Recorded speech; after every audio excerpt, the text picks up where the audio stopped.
અરવલ્લી જિલ્લાના ખેડૂતો માટે ખુશીના સમાચાર સામે આવ્યા, જ્યાં માલપુરની વાત્રક જળાશય ઉદ્વહન યોજના હેઠળ તંત્ર દ્વારા ખાલી થયેલા તળાવો ભરવાની પ્રક્રિયા તેજ ગતિએ શરૂ કરી દેવામાં આવી છે। આ યોજના અંતર્ગત માલપુર, મેઘરજ અને મોડાસા તાલુકાના કુલ 75 જેટલા તળાવોને તબક્કાવાર રીતે પાણીથી ભરી દેવામાં આવશે। તળાવમાં નવા નીર આવવાને કારણે આસપાસના વિસ્તારોના કુવા અને બોરના જળસ્તર ઊંચા આવશે, જેનો સીધો ફાયદો આગામી સમયમાં ખેતીના પાકને થશે। આ પ્રક્રિયાથી માત્ર ખેતી જ નહીં, પરંતુ પશુ ઢોર માટે પીવાના પાણીની વિકટ સમસ્યા પણ હલ થશે। લાંબા સમયની પ્રતીક્ષા બાદ તળાવમાં પાણીની આવક શરૂ થતા સ્થાનિક ખેડૂતોમાં આનંદની લહેર ફેલાઈ ગઈ છે। તળાવમાં પાણી છોડવાની મંજૂરી આપી દેવામાં આવી છે। ખેડૂતો માટે આ ખુશીના સમાચાર કહી શકાય।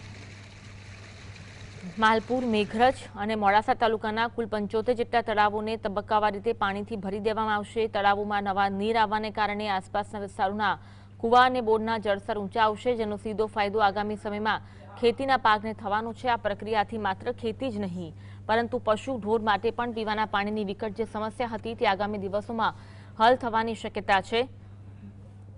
લાંબા સમયથી આ બાબતની પ્રતીક્ષા હતી અને પ્રતીક્ષા બાદ તળાવમાં પાણીની આવક શરૂ થતા સ્થાનિક ખેડૂતોમાં હાલ તો ખુશીની લહેર જોવા મળી રહી છે।